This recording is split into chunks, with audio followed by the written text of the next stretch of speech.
Good evening, everyone. Welcome to another edition of Scotland at 7 with me, Gordon Ross. It is the 18th of May today. Joining me in the studio, as usual, is a regular contributor, Chris McCusker. Welcome back, Chris. How are you? Evening, Gordon. I'm not too bad. Yourself? I'm keeping fine, thank you, Chris. Been a busy week. We're also hoping to be joined later on the show by Richard Thomson, who is the SNP MP for Gordon, so we'll hopefully catch up with him later on in the programme. But first of all, before all that, the coronavirus update for today. As of 2 o'clock today, a total of 1,977,836 people in Scotland have been tested through NHS Scotland labs and UK government regional testing centres since the start of the pandemic. Of these, 1,747,794 have been confirmed negative. 230,042 have tested positive.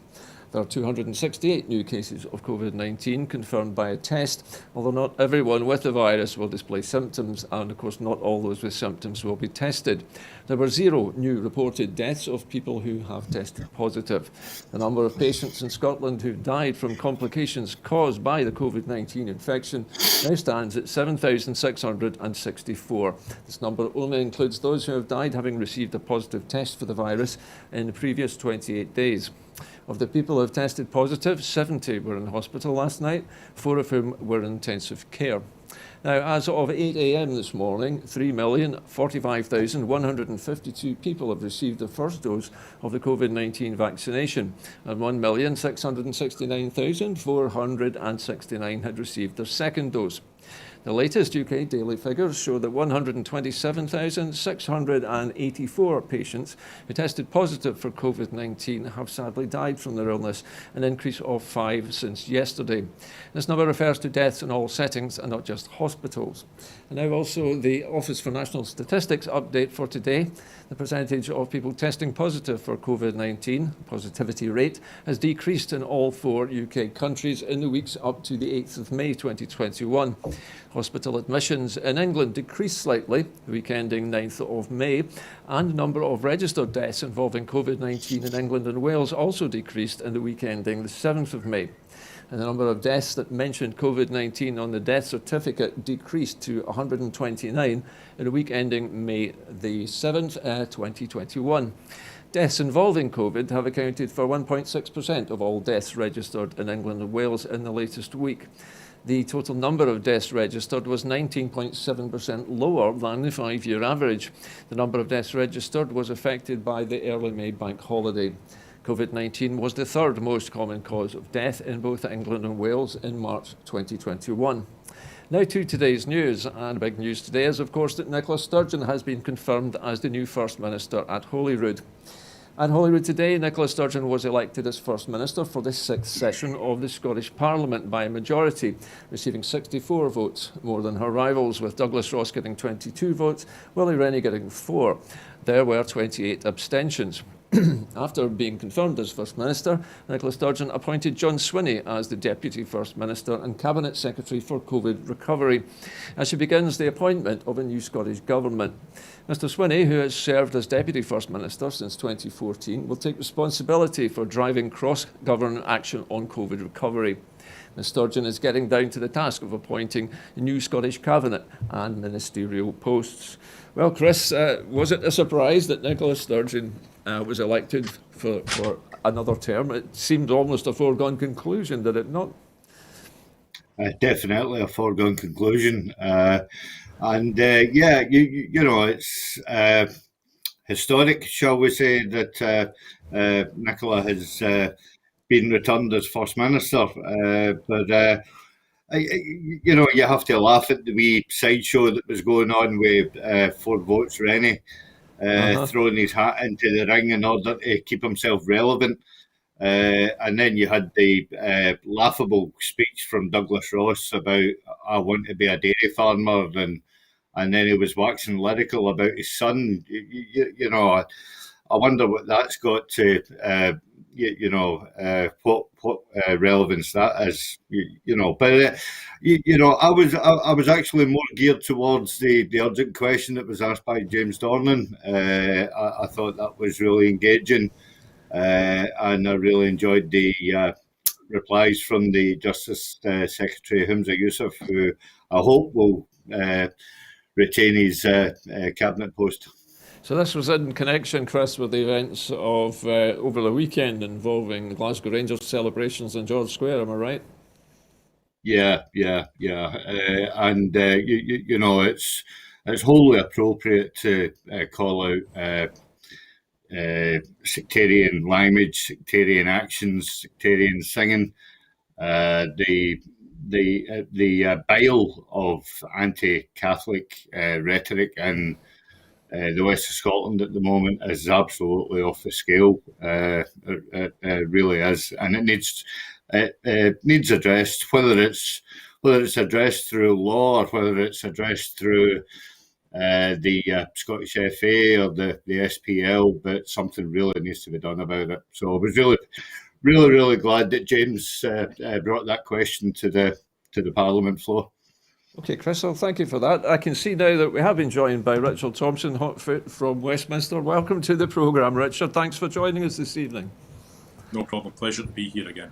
Hopefully you caught a little bit of our previous conversation there, Richard, about Nicola Sturgeon being elected as First Minister for a historic third term. And it is a historic occasion, isn't it? Absolutely it is. There was only one candidate in the recent Scottish elections who was standing to be First Minister, and we've seen her appointed again, as you say, this afternoon. I loved the description of 4 votes, Rennie. I was a little bit surprised when I looked for a time like it might only be Willie Rennie putting his hat in the ring, because it's kind of a tradition at Holyrood that everybody decides that they're going to have a run at being First Minister, and no great expectation. There's only ever going to be one winner, but it does kind of give them a chance to have a wee bit of a kick of the ball at the election just past. So it was no surprise that Mr. Rennie decided to go for it. A surprise it took Douglas Ross just a bit longer.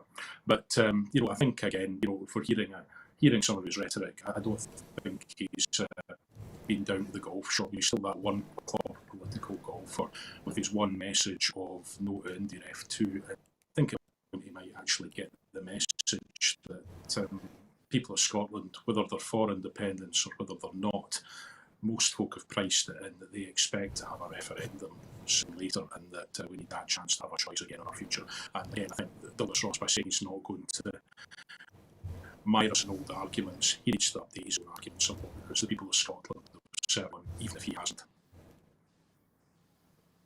Okay, we're having a little bit of trouble with the sound from Richard Thomson. Anyway, I'd like to move on, if I may, to our next story this evening, and we're moving to Gaza now. As the violence in Gaza continues, Israeli television reporters face attacks and threats from Jewish extremists. There are growing calls for a ceasefire as Israeli attacks on Gaza rage on. Serious clashes erupted in Jerusalem and the occupied West Bank today as Palestinians took part in a day of protests and strikes over Israel's bombardment of Gaza.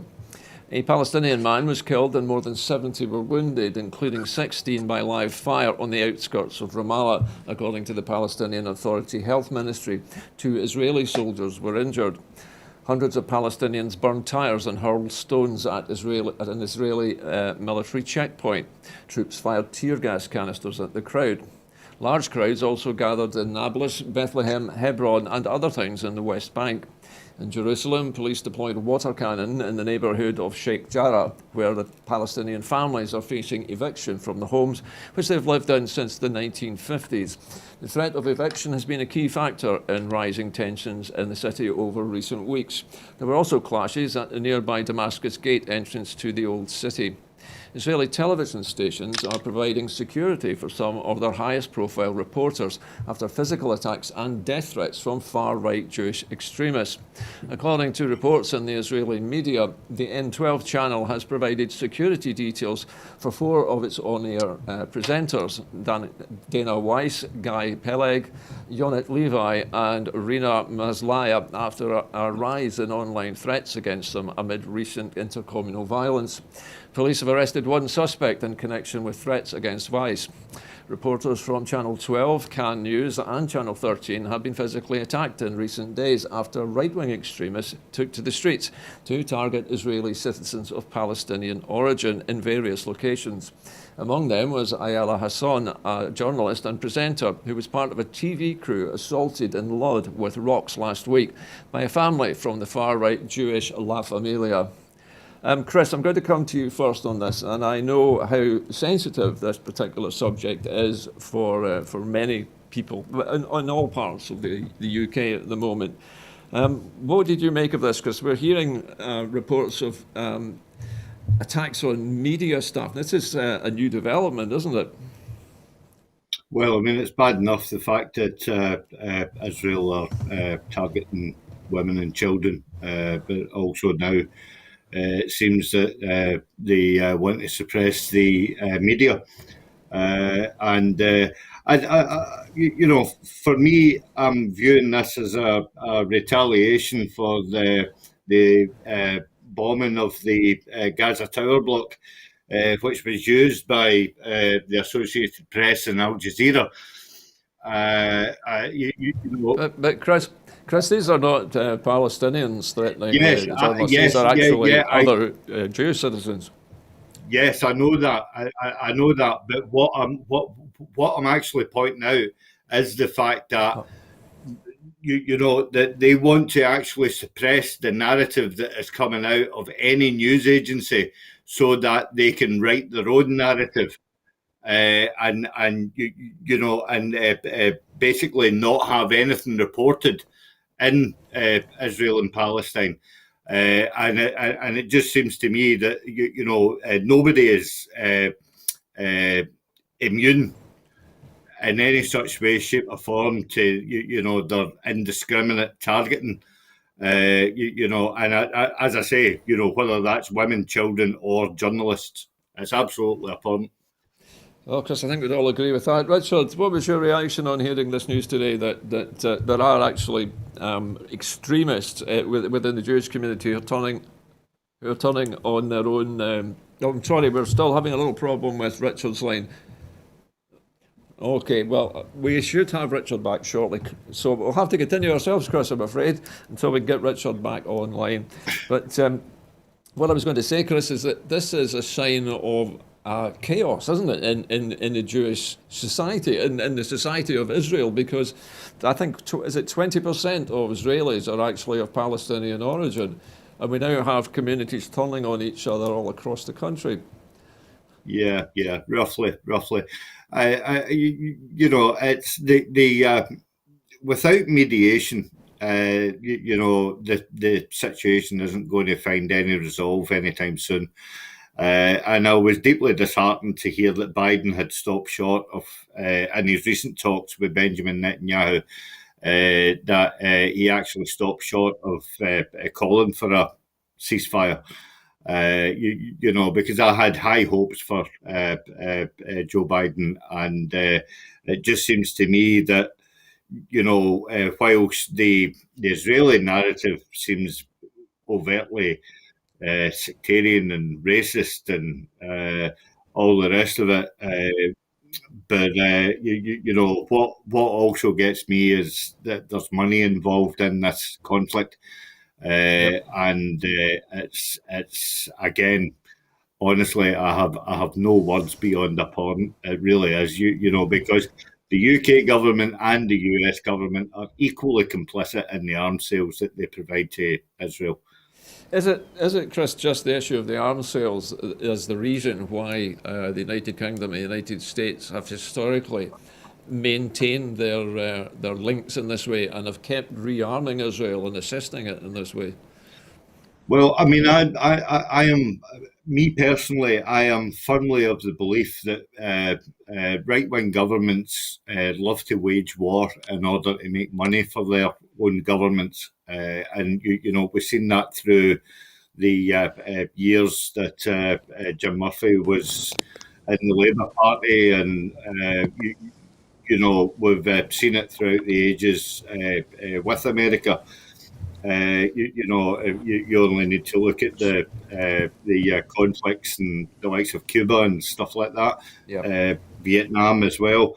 So it's big business because the profits in the sale of arms and stuff like that, and all that goes with it, not just arms, but obviously there's transport and the likes of jeeps and tanks and whatnot and what have you. Yep. It all goes hand in hand. So it's a really, really good money maker for a government, and particularly at this moment in time. Call me cynical, but was that not the reason why Boris Johnson wanted to leave the corridor open to India so that he could, make money through the common travel corridor? Well, Chris, we might never know the answer to that. I understand that we've now got Richard Thomson's linked back. Richard, welcome back. I hope we have better luck with your line this time. We've got the outside broadcast unit now, so hopefully all's well. Okay, well, the further outside of Westminster you are, Chris, the better the signal seems to be. Chris and I were just discussing the situation in Israel and the historic links between the United States, the UK, and also other Western nations, and why it is historically that these countries have supported Israel for so many years, and why we're still supporting them in this way.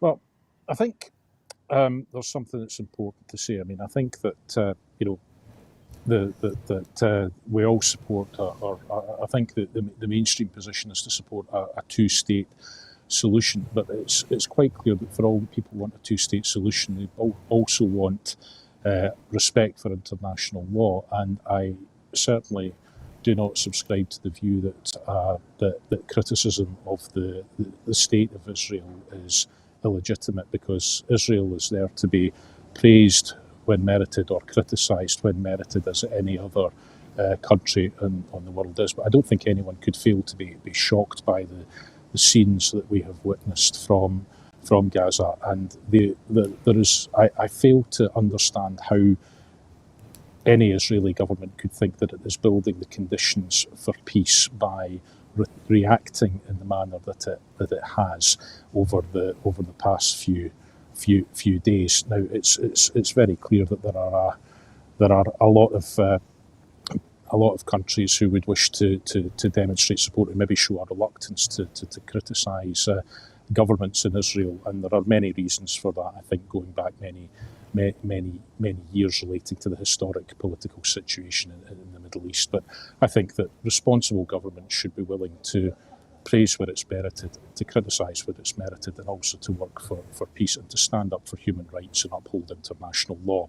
Really, there is no the future I hope that an independent Scotland would have acting in the international arena is as a beacon for truth, for justice, for the rule of law and international law and order and respect for the United Nations. And I think that's the only way that takes us out of the tragic situation that we're currently in.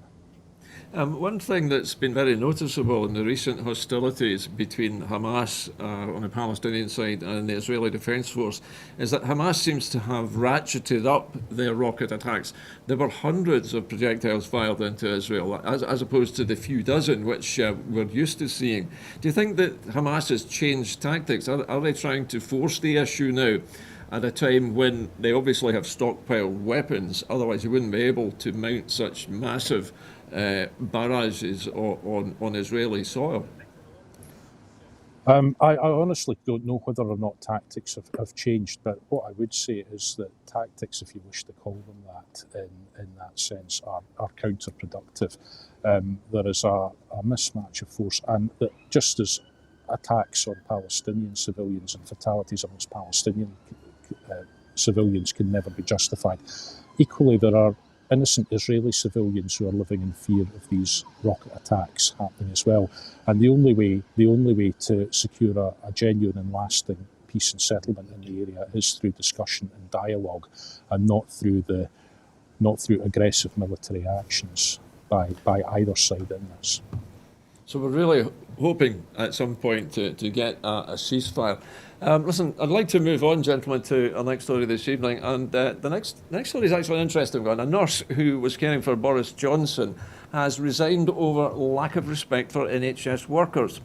A nurse who cared for Boris Johnson when he was gravely ill with COVID-19 says that she's handed in her resignation, such as her disillusionment with the lack of respect shown by the government for the NHS and healthcare workers. Jenny McGee, who kept vigil by the Prime Minister's bedside for 2 days when he was in intensive care, also revealed that his staff had later attempted to co-opt her into a clap for the NHS photo opportunity with him, during what she thought would be a discreet thank you visit to Downing Street. We're not getting the respect and the pay that we now deserve, he said. I'm just sick of it. And so I've handed in my resignation, said McGee, referring to the government's proposed 1% pay rise for NHS staff in England, which unions have described as a kick in the teeth. She was also critical of the government's handling of the COVID crisis, adding lots of nurses felt that the government hadn't led very effectively. The indecisiveness, so many mixed messages, it was just very upsetting. Let me come to you, Richard Thomson, first of all, in Westminster. Now, obviously, you're nearer to Boris Johnson physically than we are at the moment. This is a remarkable story. For one thing, that this is a nurse who looked after the Prime Minister, sat by his bedside and made sure and nursed him through to a full recovery. And then she's offered a 1% pay rise. Are you surprised by her actions today? No, I think there's been a clear mismatch between some of the rhetoric that we've heard and in terms of how our public servants are valued and the reality of how they've been treated. And you can see that in the often derisory pay offers that have been made by the UK government so far. I mean, in Scotland, they've obviously made a more generous offer to the NHS, but I think that one of the hopes I had was that, one of the hopes I think a lot of people had was that the Prime Minister might just have an epiphany after his after he contracted COVID with the treatment that he had in the NHS. Certainly, he appeared to show every sign of having that epiphany about the value of public service.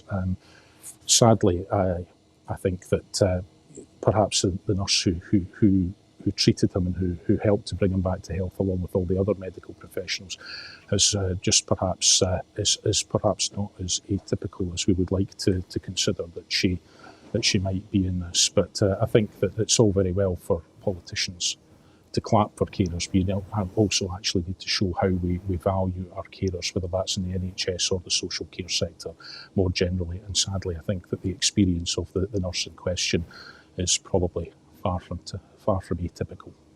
Okay, well, thank you very much for that, Richard. Coming to you, Chris, what struck me about what Richard was saying there is the fact that Boris Johnson appears to have treated this nurse as though she's some kind of performer that they have to give a round of applause to, whereas in Scotland she would be treated as a valued care worker and given 4 times the pay rise she's being offered in England. Do you think perhaps that she might be more valued up here in Scotland? Do you think perhaps the Scottish NHS should invite her to come and join us? Definitely, 100% agree with that statement.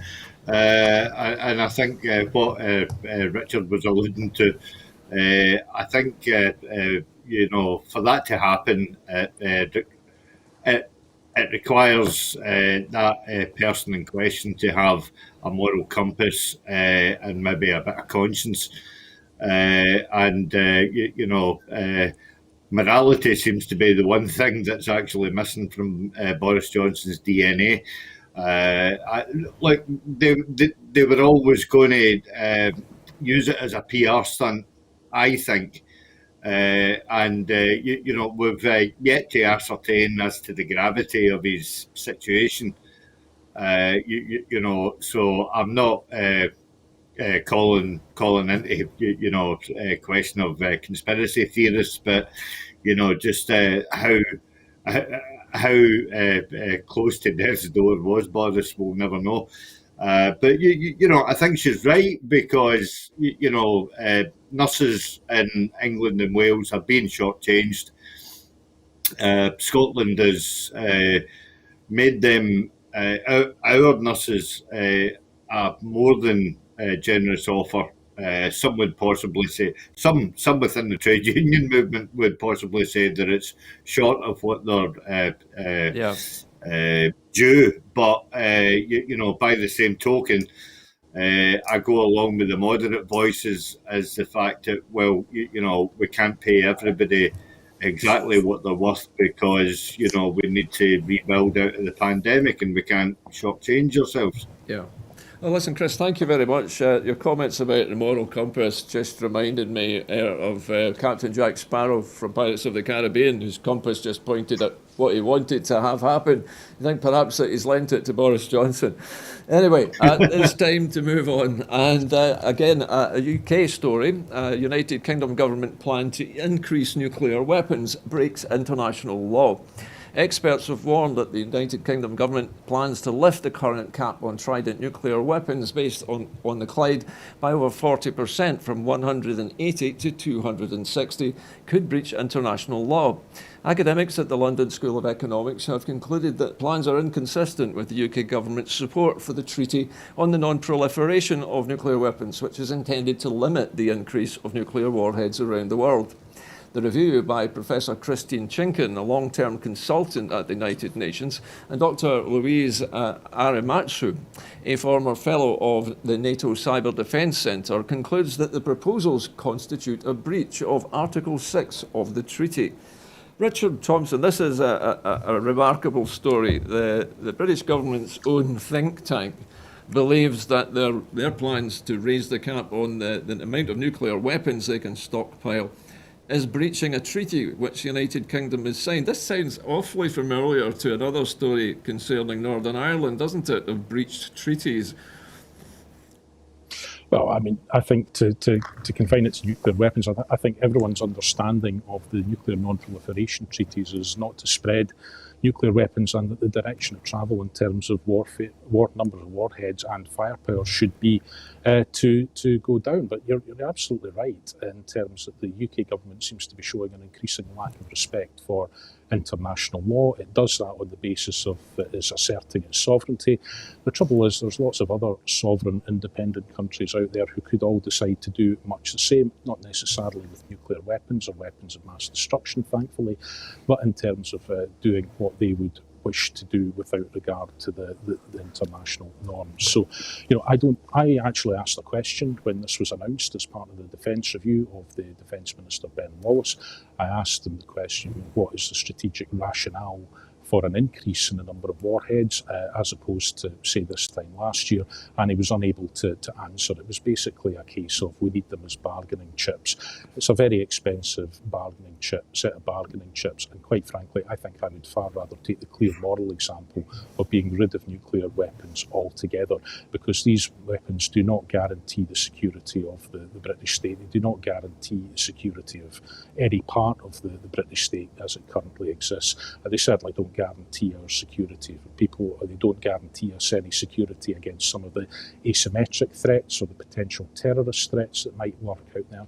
And it would be far better to look at measures such as conventional defence and cyber security, which have a use and a value beyond the sabre rattling that is all that Trident has ever really offered. Okay, thank you for that, Richard. Chris, coming over to you. I know your position on nuclear weapons is very clear, but do you think here that the British government, as Richard has been outlining there in the previous conversation, is simply wanting to up the ante when it comes to playing with the big boys in inverted commas in terms of the United States, China, Russia, and so on? Is that what this is all about? Is it just, a way of looking a bit more ferocious and a bit more well-armed because you want to fit in with the gang? It could be seen as that, Gordon, but to be fair, actually, I think it's just, Boris Johnson using the nuclear weapons on the Clyde as a punch in the nose to Scotland for the recent election results. Honestly, I firmly believe that they've just done this to I hate to say it, but it just pisses off. Well, wind us up, or use the term that I used. Because recent protest in Kenmure Street, I think that was done in order just to wind us up, and so. But I mean, it's an increase of 180 to 260. Had that been on Jackie Bailey's ballot paper, I don't think she would have got back in, as MSP for Western Berkshire. And she reckons that it increases the value of the nuclear weapons on the Clyde, actually retains jobs and increases jobs. Well, I don't see any jobs being increased, because of, up the total amount to 80 weapons of mass destruction that have got absolutely no benefit to Scotland whatsoever. The one other point as well is the fact that they're wasting money on this when actually, and I believe it's the next item that we're going to discuss, is the fact that they're actually going to be cutting £20 of the UC uplift. And also they're not going to extend the furlough money, but they're going to spend 200 million on a yacht for Prince Philip. Well, of course, that's great value for money, Chris. Yes, and moving on, as Chris says, to our next story, linked in quite nicely. And a new report says that United Kingdom risks falling further behind without a real economic plan. The SNP has ramped up its challenge to the Tory government to urgently deliver an investment-led recovery from the pandemic and the impact of Brexit, after a new report warned that the UK is at real risk of falling further behind without real change. The report, titled "The UK's Decisive Decade," marks the launch of Economy 2030, the Economy 2030 Inquiry, a joint project by the Resolution Foundation and the London School of Economics. It looks at key changes that will define the UK in the years to come, including COVID-19, Brexit, net zero technology and demography. It concludes that the UK's recent past has been marked by stagnant living standards, weak productivity, low investment and high inequality, and that United Kingdom income inequality has remained persistently high since the 1980s, with lower income households in particular having lower living standards than their European counterparts. The need for a new economic strategy in the face of change is not optional, it's urgent. Brexit and the pandemic have happened, and with their impacts continuing to evolve. Richard, let me start with you on this. Now, obviously, there's a very big difference of opinion between the Scottish Government on the one hand and the Tory Government in Westminster on how you get your country moving again after COVID-19, after Brexit.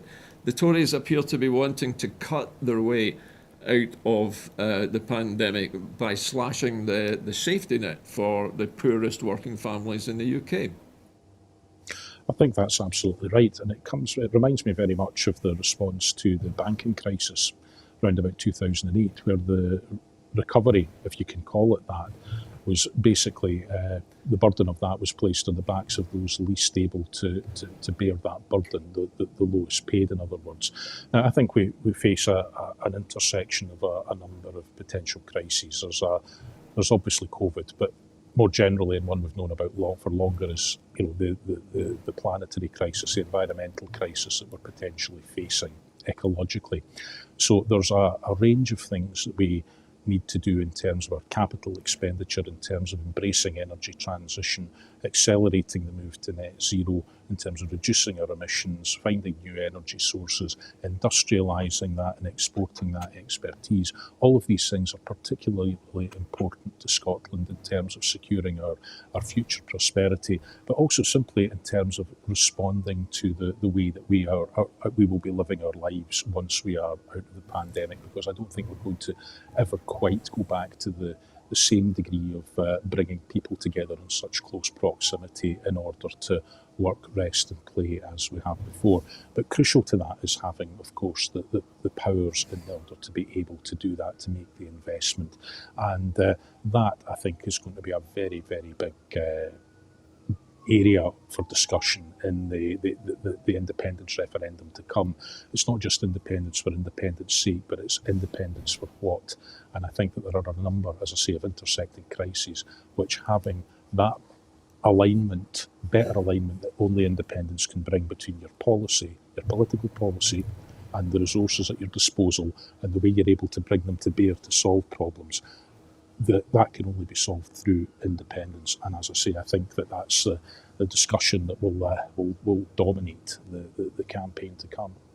Okay, well, thank you very much, Richard Thomson in London. Now, Chris, I've heard what Richard has to say. It's often said that Scotland and England economically are on two divergent paths. Scotland appears to be turning towards green energy and converting its industries to decarbonise rapidly, and at the same time to continue to ramp up its exports of renewable energy and technology. England, on the other hand, appears, at least, Chris, not to know what it wants to do. We have this continued tax cuts for the wealthy and cuts to public spending for those on low wages. Is this just, do you think the Tories are just stuck in the past? Stuck in the past. A wonderful analogy, for the member of the 17th century, Mr. Jacob Rees-Mogg. Listen, if England wants to, continue to be a nation of shopkeepers, that's absolutely fine. But let Scotland go on with a just transition into the renewable energy for the future. As we start to leave the fossil fuels in the ground, and we go on, in conjunction with the European nations that want to actually see a more progressive and a more radical attack to using greener energy, then Scotland has got that wealth of talent, and it's also got that wealth in Mother Nature as well. So why we can't? I hate to use the word. I'm loath to use the word, but why we shouldn't capitalise on that is absolutely beyond me. So I mean, as I say, let England do their thing and let Scotland get on and do what we want to do. Okay, Chris. Well, listen, thank you for that very succinct answer. Now, moving on, and tariff-free access to farming produce poses a huge threat to Scotland. There have been warnings that the United Kingdom's proposals of zero-tariff trade deals pose a huge threat to Scottish agriculture, after reports in the Financial Times that Tory ministers could grant tariff-free access to Australian farmers in a post-Brexit trade deal. The NFU president, Minette Batters, warned that the complete removal of tariffs on all exports to the UK would make life unbearable for small British family farms. She also said that the only way UK farmers could compete is by lowering our own standards with NFU Scotland President Martin Kennedy, adding that employment and prosperity in rural areas and our high standards should not be jeopardised for the sake of headline-grabbing deals. Boris Johnson recently claimed that the United Kingdom won't compromise on high environmental protection, animal welfare and food standards, although it refused to back such assurances in the agricultural bill. The SNP MSP Jim Fairley, who has experience in the sheep farming sector, said, "These proposals pose a huge threat to Scottish agriculture, and I'm deeply concerned about what this will mean for the future of my colleagues in the farming sector. Our seafood industry has already been hit hard by Brexit, and now Scottish farming is next to be sacrificed, and once again, it's Scotland's key industries which will bear the brunt of Tory Brexit, which people here didn't vote for." Again, we're looking at the United Kingdom government reaching out to, well, it seems to its former colonies here to get a trade deal, any kind of trade deal at almost any cost, even if it's at the cost of its own farmers. This seems absolutely incredible, Richard Thomson, doesn't it? Well, absolutely it does.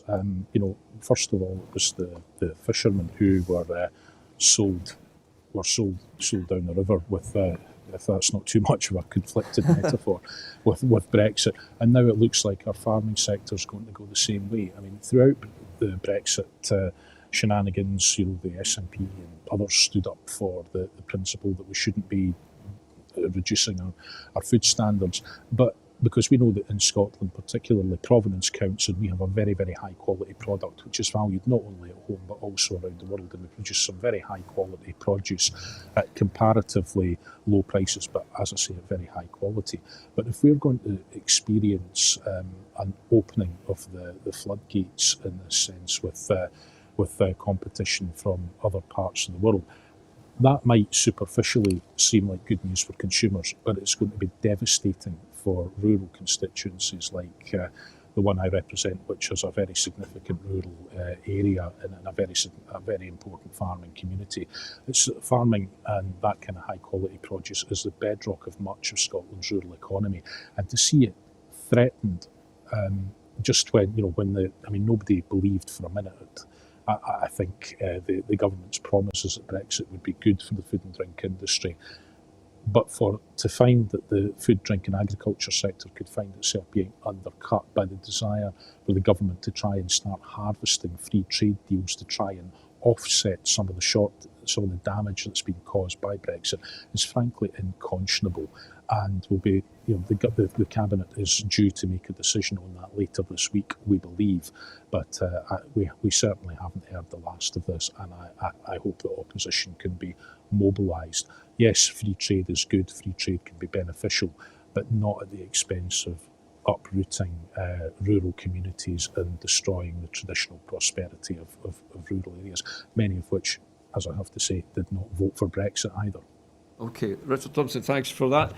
Chris, one of the sort of recurring themes in Brexit has been the rush for the United Kingdom to be seen to be signing trade deals. And we've seen Liz Truss getting herself into an awful pickle over the free ports recently when she didn't study the small print. Is the United Kingdom, do you think, or the Tory government, too caught up in trying to see or to be seen to be generating headline-grabbing trade deals without reading the small print and thinking about how many people's livelihoods are going to be affected by this? I think the Tories thought that once Brexit was completed, countries would be falling over themselves in order to strike up a trade deal with Britain, and it's just simply not the case. What worries me about this news story is the fact that it's closely linked to TTIP, and I think I've brought the issue of TTIP up a couple of times. Can you explain that for our viewers, Chris, what TTIP is? Yeah. TTIP is the Transatlantic Trade and Partnership Agreement that Donald Trump wished to see, in agreement with, shall we say, white governments only. Right. Okay. As in, more to do with the eastern seaboard. If you look at it, so we're talking Europe, United Kingdom, from an American point of view. Yeah. So it didn't include Europe. It didn't include Asia in any such way, shape, or form. And the worrying thing about TTIP is the fact that it's pernicious policies at the central core of TTIP is the eradication of trade union rights and also trade union recognition. Along comes with that, whether you're in a trade union or not, that also comes across with workers' rights. It comes across with your accessibility to holiday, to sick pay, right down to your actual hourly Chris, wage. I'm sorry to interrupt you, Chris. Does it also affect things like, for example, animal husbandry, the standards of farming that are required in order to trade? Do we have to lower our standards? Yeah, you're absolutely correct, Gordon, because what it does is it wants to drive the market down to the lowest common denominator. And, it is what the Tories love best, is, a kind of survival of the fittest. It's almost like that film from the 80s with Arnold Schwarzenegger, The Marathon Man. It's the one that gets to the end, and survives everything. It's a winner takes all scenario. and and that actually suits the level of imagination of Boris Johnson, because it's he is not a competent politician. He's not a competent deal broker. We've seen that throughout his tenure, and he's just laughable, absolutely laughable. Okay, well, Chris, I'll take that under advisement for the moment about the laughable part, but we need to move on, I'm afraid. And Chris, we're going to talk about the subject which you mentioned earlier on in the programme, and that is the universal credit cuts, which could hit 500,000 Scots. The SNP has said the Tory cuts are threatening Scotland's recovery as new figures reveal Tory plans to slash universal credit could hit 500,000 people in Scotland. The Department for Work and Pensions, the DWP quarterly universal credit statistics published today, reveal a number of people in Scotland on universal credit has increased by 86% in the past year, rising from 264,117 in March 2020 to 490,426 in 2021. David Linden MP said that Tory plans to slash payments by £20 a week from October will leave thousands of families in Scotland worse off and push children into poverty. The SNP Shadow Work and Pension spokesperson said the cuts showed that the Tories were entrenching inequality and the only way to secure a fair recovery is for Scotland to become an independent country. Richard, I'm sensing a theme here that the Tories want to cut benefits and slash taxes and make it easy for big businesses from North America and other places to make a fortune. Would you say this is typical Tory behaviour? This is exactly, what shall we say, this is exactly them behaving according to type. Well, yes, and I think it goes back to what I said earlier about the aftermath of the financial crisis of 2008, where there was an attempt made to balance the books off the backs of those who were least able to make that contribution. Now, I think throughout the pandemic, there are schemes like the furlough, self-employed support, particularly the way that was topped up for the newly self-employed, but the Scottish Government has made a real difference to people. But one of the things that has had an impact out of all proportion to its actual cost was the temporary uplift to universal credit. Now, along with my colleagues in the SNP at Westminster and Holyrood, we've called for the £20 uplift to be made permanent. That has really made the difference, as I say, for a lot of families. It's been the difference between bills getting paid or not, or food being put on the table at times or not. And to withdraw it, again, it's just taking us back to making those least able to carry the burden carry that burden disproportionately. There are opportunities for, there are some companies have done exceptionally well. Our online retailers have done very well through recent times. I think that to go back to an orthodoxy of cutting tax and trickle-down economics and cutting welfare to help try and pay for it, that's been proven not to work. We need a better model for how we run our society. That has to start with respect for the environment and respect for the people who make the biggest contributions, because people who make the biggest contributions often are not those who earn the most. There is no correlation between earnings and correlation. We didn't miss the stockbrokers or the bankers terribly much at the start of the pandemic, but my goodness, we would have missed the doctors, the nurses, the carers. And I think we need to get back to some first principles here about how we make sure that we value people and allow them to live fulfilling lives. And at this point in time, maintaining the £20 universal credit is not the whole answer, but it's certainly part of the answer, and we should not be taking that benefit away from those who currently need it the most. Okay, well, thank you very much, Richard, for your answer. Moving to Tunisia now, and at least 57 migrants have drowned in a shipwreck off Tunisia. At least 57 migrants drowned in a shipwreck off Tunis as they tried to cross the Mediterranean from Libya to Italy, and 33 were rescued, humanitarian organisation Tunisian Red Crescent said today.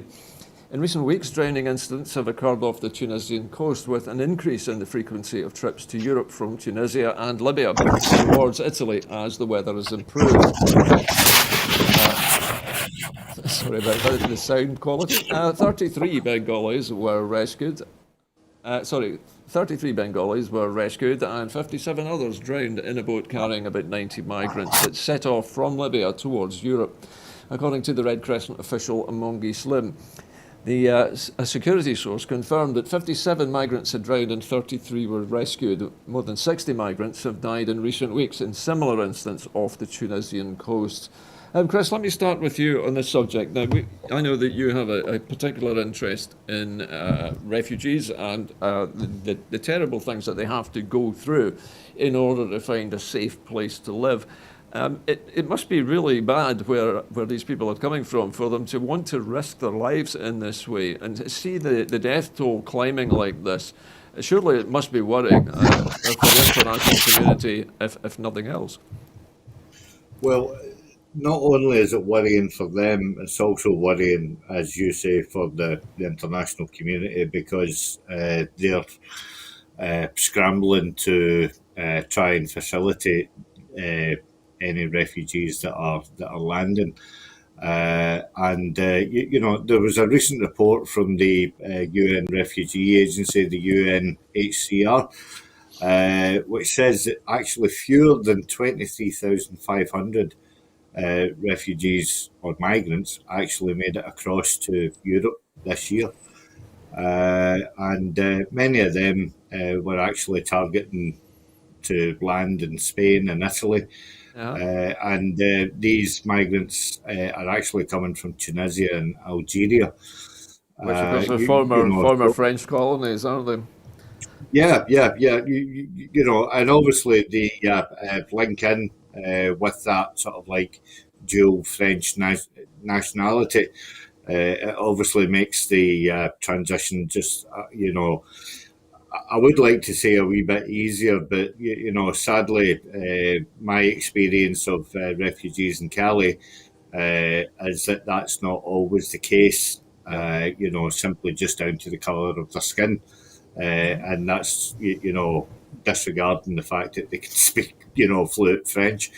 But again, we have to realise as well, also in the UNHCR's report, that they estimate that 633 plus have died or gone missing trying to make those perilous crossings.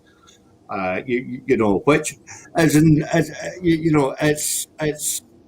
it's a complete opposite to the picture that's painted by the likes of Priti Patel in the Home Office, Nigel Farage, standing on the cliffs of Dover saying that they're coming over in their droves. It's actually not the case. Yes, there are a few desperate people in France who have exhausted all lines of advocacy, all lines of petitioning in order to stay in Europe. And Britain is the last bastion of hope. Which I have to say is, it shows a lack of foresight, given the right wing rhetoric that comes out of the Tory party these days. Yeah. But they have nowhere else to go, unfortunately, the British media, jump on this, for political gain more than anything, because the Tories actually use the British media as a propaganda machine in order to frighten you absolutely, to death. Listen, it's a horrible story to be ending on, to be honest with you, because again, I'll make the argument, if someone is bombing the Donald Duck out of East Renfrewshire, I'm going to pack my bags and I'm going to go to Leith on the eastern side of the coast to get away from the bombing. It's as simple as that. Okay, Chris, well, thank you for that. Well, we have just got time to squeeze in our final story this evening. Thankfully, it's a happier tale this time. Historic Scotland has announced the reopening dates for more historic sites across Scotland. Historic Environment Scotland, HES, has announced the reopening dates for further sites throughout the country, after more than 70% of its ticketed and free access attractions opened again last month, including Edinburgh Castle and Fort George. The latest rollout of phased reopening sites will see Brochach Gurness on Orkney, Bono Iron Furnace in Argyll, and Spiny Palace in Murray reopen their doors on May the 24th. As Moray and now Glasgow currently remain in level 3 COVID restrictions, we are in line with the Scottish Government guidance advising visitors against travelling to or from these areas until the situation is again reviewed. These follow Iona Abbey, which reopened to the public earlier this month, Drumgrennan Abbey in Dumfries and Galloway, and Edsall Castle in Angus will open their doors again to visitors on Friday, June the 4th. Further sites, including Bothwell Castle in South Lanarkshire, Elcho Castle and Huntington Tower in Perth, Kildrummy Castle in Aberdeenshire, and Mayshaw Visitor Centre in Orkney will then reopen on June the 21st. The Mayshaw Chambered Tomb itself will remain closed due to space restrictions required under current COVID guidelines. Visitors, however, will be able to enjoy an introductory talk highlighting Orkney's heritage, interpretation of the Mayshaw Tomb and its World Heritage Ranger Base, as well as the on-site facilities and shop. Tickets for the visitor experience should be booked in advance via the HES website. These sites will then be followed on June the 30th with the addition of Dumbarton Castle and Rothesay Castle, with more ticketed sites set to reopen across the remainder of the summer. Richard, it's nice to finish on a positive story. Scotland's very popular tourist attractions, its historic buildings, finally able to reopen in a sort of staged and organised way. Yeah, I think it's fantastic news, and it will give an awful lot of people a lift. You know, we have a fantastic built environment in Scotland, many historic properties, many historic gardens round about them, and I know what a lift it will give a lot of people to be able to go and visit these local attractions, and also to help with the staycation visitor economy that we have in Scotland. I know myself, I like to take my family out when we get the chance to visit some of the local properties in Aberdeenshire, and I think for those who have an interest in that and have the ability and the inclination to go and visit some of these sites, it's great to get that feel, to get reacquainted with your history and your heritage, and to enjoy the Scottish outdoors as we always used to be able to do. I think it's great, and it's just another step down the road to hopefully a return to better times. Okay, Richard, thank you for that. Chris, so you heard Richard there. Happy to see these historic sites open up again. I don't know about you, Chris, but as a child, I used to love going to visit castles and going into dungeons and things like that. I always felt connected with the history of Scotland when I visited these places. But do you have this similar experience? Aye, you know, when I was in primary school, we used to batter down the A77 in order to go to Culzean Castle and that kind of thing. But I think the wider point that Richard makes is, you know, very valid, because when people start visiting the wealth of tourist attractions that Scotland has to offer, it allows people to spend in that actual community. And you know, I'm all for the redistribution of wealth and stuff like that. And once we have cash and liquidity, you know, swirling around our communities, then you know that actually brings a bit of a feel-good factor back. You know, for the local business, you know, for tea rooms and hotels and bars and you know, knitwear outlets and all the rest of it. So there is a no-brainer to take a staycation in Scotland. Hopefully we get the weather in order for us to enjoy Scotland. But maybe the Scottish Government could come up with a system where if you book a staycation in Scotland, you automatically get a big brolly for the whole family as a freebie. That's a nice notion, Chris. I think we will just be happy to see Scotland's tourism industry starting to pick up after such a long layoff. Well, I can see by the clock in the studio that we're almost out of time. Just remains for me to remind you, of course, that Broadcasting Scotland is still in the middle of a crowdfunder and we need your help. So if you would like to become a regular supporter of Scotland at 7 at just £5 a month, far better value than other television channels that you might be watching in the past, You can do that by following the instructions on your screen, which just disappeared a moment ago. Anyway, from myself, and also I'd like to thank Richard Thomson for being a wonderful guest this evening, despite the communications difficulties, and of course our regular correspondent, Chris McCusker. Thanks to both of them, and I'll see you again next week when I'm hosting the show again next Tuesday. I beg your pardon, I'm on Thursday night this week as well. Anyway, from the three of us, thank you and very good night to you.